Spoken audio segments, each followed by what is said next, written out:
I'm saying that the podcast I listen to, they start with banter. Literally, like the showrunner says banter, and then they start bantering. I think it's kind of cool. Banter!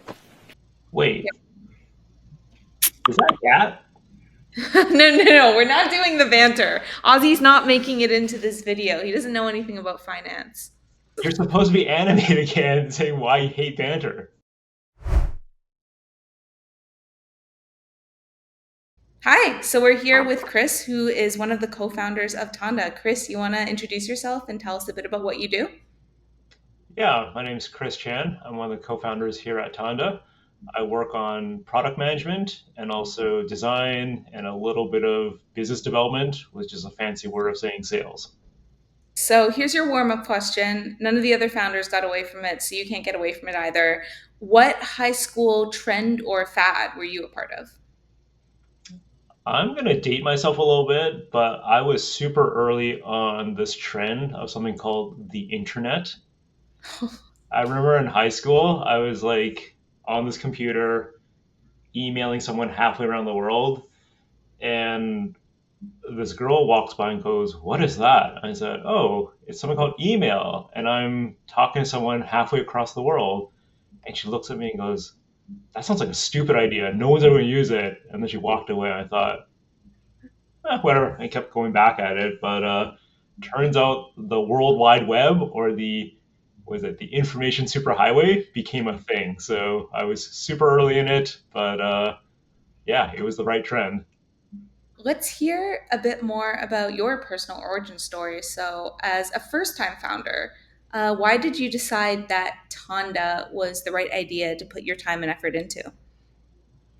Yeah, that's a good question. I think it kind of starts with part of my origin, I would say. I came from a immigrant family. I kind of moved to Canada, and I remember when I attended kindergarten, I didn't speak English at all, and so as an immigrant family, you're trying to figure out this new place, this new system. How do you establish yourself financially, that sort of thing? How do you establish yourself culturally and such? And I would say that it wasn't necessarily easy to figure all that stuff out, but financial security is something that I think a lot of families worry about. And I thought uh, when I grew up, I definitely want to figure that sort of thing out. And so anything to do with financial security and helping people own that is very near and dear to my heart. So I think we can kind of get people on a good financial path early. It just pays off exponentially. And so the earlier you can start, the better. I think even for you, I think you attended one of my financial talks when you're an intern. I did, yeah, the investing one. Tell us about that. I was an intern working for a previous company. Chris ran I guess it was like an info session that you used to run every term. So every 4 months, you would run one for all the interns at the time. It was really like a wake up call that, there are these things that no one's going to hold your hand and walk you through it, except Chris did hold our hand and walk us through it. So we were kind of lucky. But in general, when you get out there and it's all of a sudden up to you to sign up for, all these employer matching programs, and you start thinking about how you can put a portion of your paycheck away to save for retirement, or even just like larger ticket purchase items. So like buying a home, for example, it's really, really beneficial to just start thinking about that early on. And I'm grateful that, we were given the exposure, especially as interns. Yeah, and so that class was called a crash course in personal finance. And Mhm. so in my last job, I used to just give it to every cohort of interns that we have. Hundreds of people have gone through that, and so that was just something I did.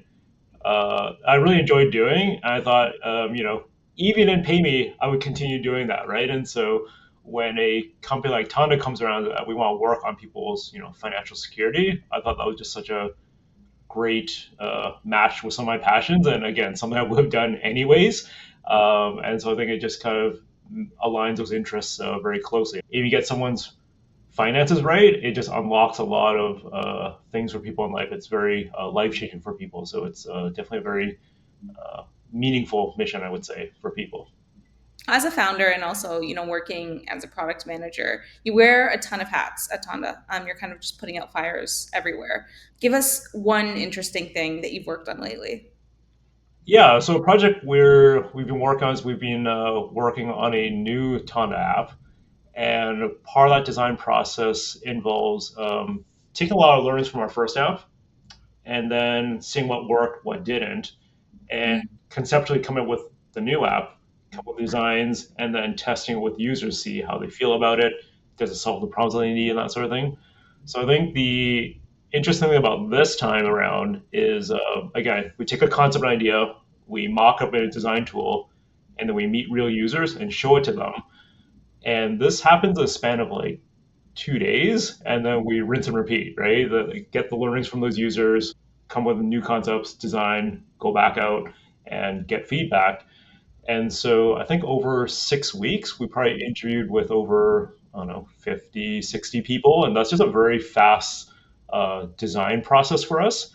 I think that's one of the nice things about startups that you can move very quickly. I think in mm. old companies, you had some uncover a concept, throw it over to design, wait a couple weeks, throw it over to like user research, come back. It's just a very long loop, but because our learners are so fast, we're able to build an app very quickly, and so I think it's very fun to be involved in again concept ideation, product ideas, design, and user research. All as one person, you kind of see it end to end how this idea has evolved and how the designs have evolved. And I think that's been a really fun experience, and very grateful that the users seem to really like what we're proposing so far. When designing the new product, kind of like a mantra that I kind of keep trying to nail into people's heads is like this idea of familiarity is a feature. Mhm. A lot of times we try and come up with these novel ideas and that sort of thing, but the thing about novel is like people don't get it. And so as a starting point, if you can draw upon an analogy to something that users are familiar with, it's much easier for them to adopt the idea rather than something completely new and novel. And so uh, in some ways, too much novelty becomes a barrier to entry. I think, like as a design philosopher, I think that's like really interesting. So, I guess speaking of getting to know the users a lot better, Tanda as a company uses Tanda as part of your employee benefits package. Do you want to talk a bit about how this allows you to build better user empathy and sort of what you've learned from that? Yeah, so as a company, we have it as part of our employee benefits package too. And Mm, when you use the app more and more, you'll find things like bugs or weird interactions where you decide, huh, that's not quite right. Let's go fix it. And so it's a way for us to surface problems early when everyone uses it. And it helps create more empathy for our users because if something's just driving us nuts about it, we'll just fix it, right? And so, we're building this tool. We want this to be an awesome tool, but if the tool is good enough for us, it's going to be good for lots of other folks. But in addition, we asked part of our Tanda community to come in for our beta test and try it out as well and give us feedback because I think it's very important to get a diverse set of people using it. Something as simple as like language that we use, right? So it might be obvious to us, may not be obvious to someone on the outside because like, we're so used to using Zap that we get these blind spots, and so it's very important for us to have outside opinions too, different languages, different backgrounds. Well, a lot of the time I'll notice that we're the first ones to notice these bugs, anyways. We'll put out a new version, it'll get approved in the App Store, the Play Store, and then, it's one of us reporting the bugs when we try to use the app as intended. So I think it's overall like a really good process for, not only validating what you're hearing about like product ideas, but also validating that the way you're building something and the way you're going about solving a problem isn't just an echo chamber where you're saying, well, it solves the problem for me, or what I imagine it would be. You actually put yourself in the shoes of the user, and make sure that it genuinely does solve that problem. I guess it's a good way of doing your due diligence, right? And you're also exposed to like real life scenarios. Like I remember I was traveling a bit and I was using the app out in the field, and Mm, I was in a place that had just really slow internet, and something's just broke in unexpected ways, yeah. right? But when you're in the office, you have like high speed internet, or you're at home, you just always perfect conditions, right? If things drive you insane, fix it, and that leads to a better product. How do you hope to see people using Tanda? Yeah, so I think when we're building this new version of Tanda, a lot of it comes from this idea from this book called Atomic Habits, which just talks about how do you create good habits for people in general, right? And so with Tanda, we're taking a lot of concepts from that book and try to make it really easy and fun for people to create a great savings habit. And that's kind of like the starting point of a good financial future is having that discipline, right? But making Mhm. it a way that's fun and engaging and do it with your friends. I think anytime you have accountability with friends, it just makes it a little bit easier. And so we want to make these good habits really, really simple and make bad habits really, really hard. On that note, and I'm expecting a good answer from this one because you do all the financial talks. What's your favorite personal savings tip? And you can only do one. I see you thinking of multiple. I'll talk about investing. So I will say that humans get excited about investing in things, especially exciting things, and that's not always good. And so I always worry about when someone gets overly hyped. And I have this like litmus test. If I'm in an Uber or Lyft and the driver is like talking about it, or I go to like some party and everyone's talking about this hot new investment, I Mhm. want to run away from it because those philosophy that investing your money should be really boring. You shouldn't even have to like look at it. But if everyone's talking about, it, everyone's piling in, like that's not a good sign. And so I would say stick to really boring investments. Awesome. Well, I think that's it for today. Thank you so much, Chris, for giving us insight into your motivations for helping to co-found Tanda and kind of, what your skin in the game there is. And it was great to introduce you to the Tanda community. Can I do a paid advertisement, by the way? Yeah, go for it. Okay, so here's a sponsored message.